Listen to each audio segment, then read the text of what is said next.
ছাত্র জনতা ক্ষমতামুখী না। ক্ষমতামুখী যদি হতো 5ই আগস্টে ছাত্র জনতা যদি নির্ধারণ করত এই ছাত্র জনতাই সরকার গঠন করবে, বাংলাদেশের কোন রাজনৈতিক দলের তার বিপক্ষে গিয়ে কথা বলার মতো স্পর্ধা ছিল না।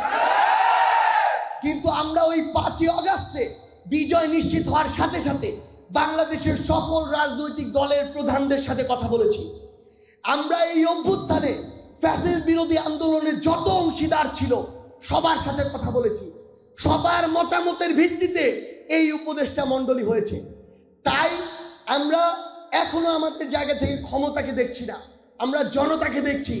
জনতাকে সামনে রেখে অন্তর্বর্তীকালীন সরকার যদি মনে করে ডিসেম্বরে, জানুয়ারিতে, ফেব্রুয়ারিতেই নির্বাচনের উপযুক্ত সময়, আমরা দ্বিমত করব না। কিন্তু আমরা স্পষ্ট করে একটা কথা বলি, যদি এই নির্বাচনটিকে যে কোনো শক্তি, যে কোনো পক্ষ, যে কোনো গোষ্ঠী এই নির্বাচনকে সামনে রেখে বিন্দু মাত্র ক্ষমতার অপব্যবহার করার চিন্তা করে, বিন্দু মাত্র প্রভাবিত করার চেষ্টা করে যে কোনো বাংলাদেশের একটি সেন্টারে, তাহলে ওই সেন্টারটি হবে আমাদের পাল্টা আরেকটি অভ্যুত্থানের ক্ষেত্র। এই নির্বাচন বাংলাদেশের অর্ধ শতাব্দীর ইতিহাসের সবচেয়ে সেরা স্বচ্ছ নির্বাচন হতে হবে। এতে বাংলাদেশের কোন একটি রাজনৈতিক দল যদি 300টি আসনও পায় আর কেউ যদি কিছু না পায় তাতেও আমাদের আপত্তি থাকবে না। কিন্তু স্পষ্ট কথা, এই অভ্যুত্থানের আকাঙ্ক্ষাকে সামনে রেখে এই নির্বাচনটি হতে হবে। স্পষ্ট করে একটা কথা বলি, শুধু ছাত্রদের নিয়ে রাজনৈতিক দল হচ্ছে না, বাংলাদেশে একটি নতুন রাজনৈতিক দল হচ্ছে ফ্যাসিস্ট বিরোধী। যে কোনো দলের, যে কোনো মতের, যে কোনো ধর্মের, বয়সের, শ্রেণীর মানুষের জন্য এই দল সবসময় উন্মুক্ত থাকবে। কিন্তু এই দলকে ব্যবহার করে কেউ যদি ক্ষমতার একটা সিটে বসে ক্ষমতার অপব্যবহার করার বিন্দুমাত্র স্বপ্ন দেখে, আমরা তাকে আগেই বলে দিতে চাই এই দল আপনার জন্য না। এই দল হবে আগামীর বাংলাদেশের জন্য, জনগণের জন্য। এই দল হবে জনগণপন্থী, বাংলাদেশপন্থী।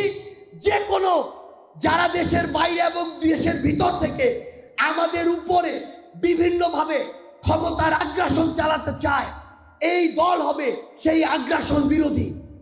এই দল বাংলাদেশে মধ্যম পন্থায় রাজনীতি করবে।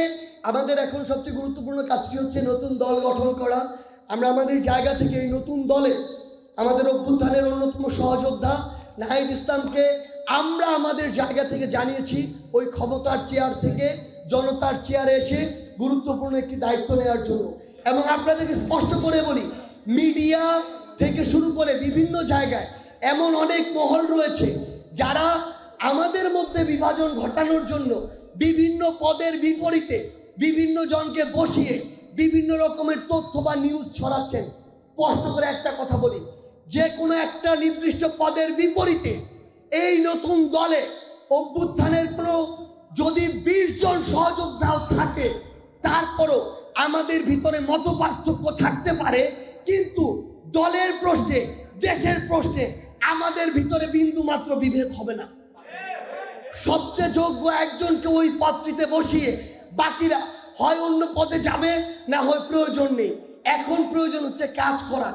আমরা শুধু একটি কথাই বলতে পারি, পদ আমাদের আগামীর বাংলাদেশ, আমাদের পথ চলা নির্ধারণ করবে না, আমাদের কাজ নির্ধারণ করবে। বাংলাদেশের রাজনৈতিক দল অসংখ্য ছিল, কিন্তু খুনি হাসিনা এই ছাত্র জনতার নেতৃত্বে দেশ ছেড়ে পালিয়েছে। বৈষম্য বিরোধী ছাত্র আন্দোলনের নেতৃত্বে ছাত্র জনতার অংশগ্রহণে বাংলাদেশে একটি অভ্যুত্থান হয়েছে। আপনাদের আমাদের একটি লড়াইয়ে খুনি হাসিনা ভয়ে লেজ গুটিয়ে দেশ ছেড়ে পালিয়েছে। সবচেয়ে গুরুত্বপূর্ণ বিষয়টা হচ্ছে এই খুনি হাসিনা থেকে আমাদের অসংখ্য কিছু শিক্ষা নেয়ার আছে। এই খুনি হাসিনা তার নিজেকে বাঁচানোর জন্য নিজে দেশ ছেড়ে পালিয়েছে, তার পরিবারের সদস্যদেরকে বাঁচানোর জন্য নিজে পালানোর আগে তাদেরকে সেফ এক্সিট দিয়েছে। কিন্তু এই খুনি হাসিনা এই বাংলাদেশে আওয়ামী লীগ, ছাত্রলীগ, যুবলীগ যে নামেই হোক না কেন, যাদেরকে নেতাকর্মী হিসেবে মাঠ পর্যায় থেকে শুরু করে বিভিন্ন পর্যায়ে ব্যবহার করেছে, তাদেরকে শুধুমাত্র টিস্যুর মতো ব্যবহার করেছে, আর বিপদে এভাবে রাস্তাঘাটে ফেলে পালিয়ে চলে গেছে। সবচেয়ে গুরুত্বপূর্ণ বিষয় হচ্ছে এই নেতা কর্মীদের একটা শিক্ষা নেওয়ার বিষয় আছে।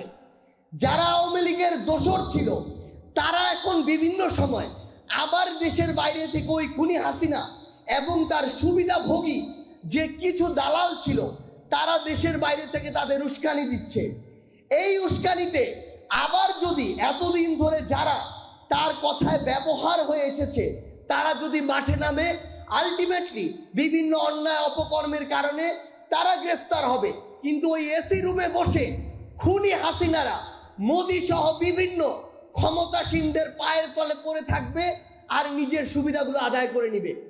তাহলে আওয়ামী লীগ, ছাত্রলীগ, যুবলীগের এই মাঠ পর্যায়ে যারা নেতাকর্মী ছিলেন তাদের এখান থেকে শিক্ষা নেওয়া উচিত যে কোন নেতা বা নেত্রীর পিছনে আপনি ছুটবেন আর আগামীর বাংলাদেশে কাদের পিছনে আপনি দাঁড়াবেন।